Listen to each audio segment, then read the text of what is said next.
শহর জুড়ে শুরু হয়ে গিয়েছে উৎসবের মরশুম। মহালয়ার দিন থেকে কলকাতায় দুর্গাপুজোর সূচনা হয়ে গিয়েছে। ইতিমধ্যেই মুখ্যমন্ত্রী মমতা বন্দ্যোপাধ্যায় কলকাতার বেশ কিছু দুর্গাপুজোর উদ্বোধন করে ফেলেছেন। শুধু মুখ্যমন্ত্রী মমতা বন্দ্যোপাধ্যায়ই নন, উদ্বোধনে পিছিয়ে নেই টলিউড তারকা থেকে বিদেশি ক্রিকেটারেরাও। টালিগঞ্জের শান্তিপল্লী কমিটির পুজো উদ্বোধনে বুধবার সন্ধ্যায় উপস্থিত ছিলেন দক্ষিণ আফ্রিকার প্রাক্তন ক্রিকেটার জন্টি রোডস। সঙ্গে ছিলেন টলিউডের অভিনেতা দেব এবং পরিচালক সৃজিত মুখোপাধ্যায়। মঞ্চে জমে গেল দেব সৃজিতের সঙ্গে জন্টি রোডসের জোটে। বিদেশি ক্রিকেটার হলেও কলকাতার পুজো দারুণভাবে উপভোগ করলেন প্রোটিয়া প্রাক্তন এই ক্রিকেটার। দক্ষিণ কলকাতার এই পুজো এবার ৮৬তম বর্ষে পদার্পণ করল। মহালয়ার সন্ধ্যায় জমকালোভাবেই পুজোর উদ্বোধন হলো। উদ্যোক্তারা আগে থেকেই ঘোষণা করেছিলেন এবার তাদের পুজোর উদ্বোধনে আসবেন জন্টি রোডস। কথা রাখলেন প্রোটিয়া তারকা। দেব এবং সৃজিতের সঙ্গে একই সঙ্গে মঞ্চে উঠলেন দক্ষিণ আফ্রিকান এই প্রাক্তন ক্রিকেটার। তার পরনে ছিল নীল পাঞ্জাবি। দক্ষিণ আফ্রিকার ক্রিকেটার হলেও ভারতীয় সংস্কৃতির সঙ্গে তার সম্পর্ক অত্যন্ত মজবুত, তা ফের একবার বুঝিয়ে দিলেন তিনি। দেব থাকবে আর বিনোদন থাকবে না, তা হয় নাকি? মঞ্চে দেব উঠতেই দর্শকেরা তাকে গানের অনুরোধ করলেন। মাইক হাতে মঞ্চ মাতিয়ে দিলেন দেব।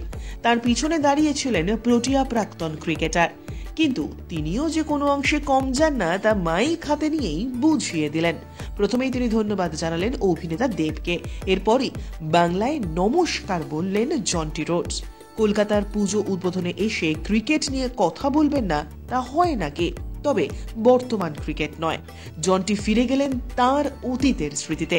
জন্টি রোডস বললেন, কলকাতা শহর দক্ষিণ আফ্রিকানদের খুব কাছের, কারণ এই শহরের মাঠ ইডেনেই ১৯৯১ সালে নির্বাসন কাটিয়ে প্রথম খেলতে নেমেছিল আমাদের দেশ। এই ইডেনে আমাদের অনেক স্মৃতি আছে। I spent 5 months a year in India. My daughter was born, my son was born in India, and I get the opportunity to experience culture in India that none of my teammates get. So I'm always grateful to experience different parts of India. It's my first puja, first going to puja. About Team India, what is your message? What would you like to tell?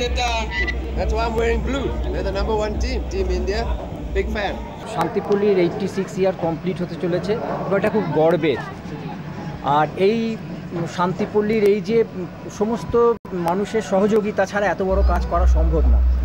Police প্রশাসন, fire, pollution, স্বাস্থ্য, এরা সকলেই attached. কাউকে বাদ দিয়ে এত বড় একটা প্রোগ্রাম করা সম্ভব না। এবং আমরা শান্তিপল্লীর তরফ থেকে এদের সকলকে এবং সমস্ত ভারতবাসী, কেন কলকাতার মানুষকে আমরা অভিনন্দন জানাই এবং আহ্বান করি যেন আমাদের এই পুজো দেখে যায়। এবছর আপনাদের ভাবনা কি? বাংলার মাটি বাংলার মা। এখন আপনারা প্রশ্ন অনেকেই করছে যে বাংলার মাটি বাংলার মা কেন? এখন পৃথিবীর প্রযুক্তিবিদ্যার পেছনে ছুটছে, সেই মুহূর্তে আমরা দেখতে পাচ্ছি যে এই মা আর মাটির মধ্যে একটা গ্যাপ এসে গেছে।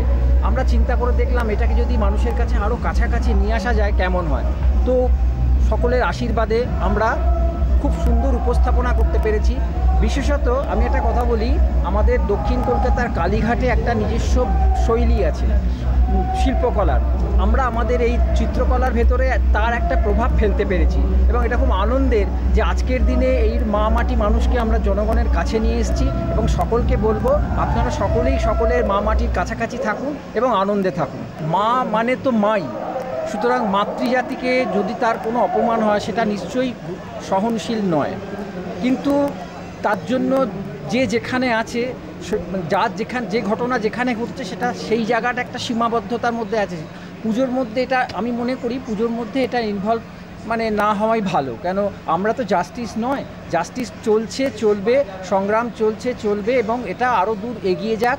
আমরা শান্তিপল্লীর তরফ থেকে বলবো ন্যায্য বিচার পাক এবং সকলে এটা নিয়ে শান্তি কামনা করব।